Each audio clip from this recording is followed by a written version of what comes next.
আজ আমরা বেরিয়ে পড়েছি মায়ের নাম নিয়ে। আমাদের আজকের গন্তব্য 51 সতীপীঠের এক পীঠ কামাখ্যাতে। যাওয়ার পথে ট্রেনে মেঠো গানের সুর ধরলেন এক বাউল।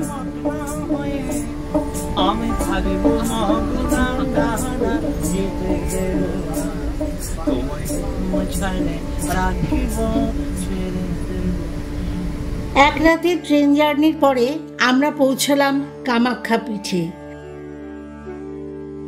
মন্দিরে ঢোকার পথেই চোখে পড়ল অজস্র দোকানপাট, পূজার ডালা সংগ্রহ করে এগিয়ে চলা।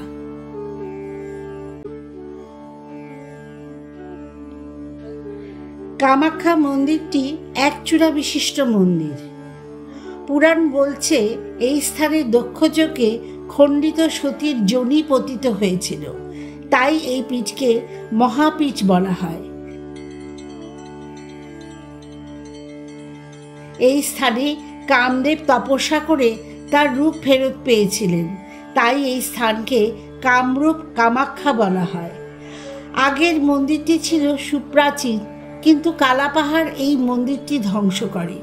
পরবর্তীকালে কোচবিহারের রাজপরিবার 1565 খ্রিস্টাব্দে বর্তমান মন্দিরটি সংস্কার করেন। পাথরের এই মন্দিরের গাত্রে রয়েছে দেবীর নানান রূপের মূর্তি।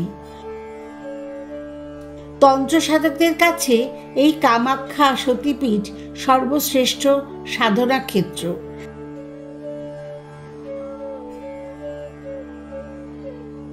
এখানে বহু গুপ্ত সাধনা হয়। অঘরী তান্ত্রিকরা এখানে সাধনা করতে পারলে সহজেই সিদ্ধি লাভ করেন।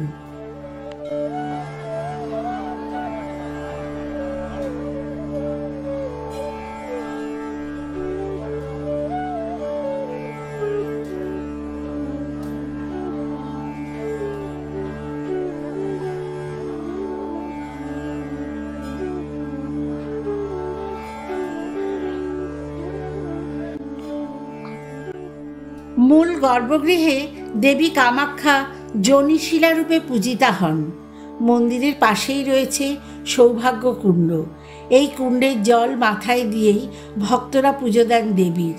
পাশেই রয়েছে আরও একটি কুণ্ড, যার জল নিত্য পূজায় ব্যবহার করা হয়।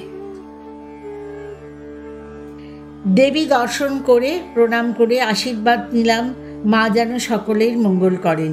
এবার ফেরার পালা। তবে কামাখ্যা ভ্রমণের অভিজ্ঞতা মনের মধ্যে থাকবে চিরকাল। মায়ের কাছে যে ফিরে ফিরে আসতে হয় বারবার।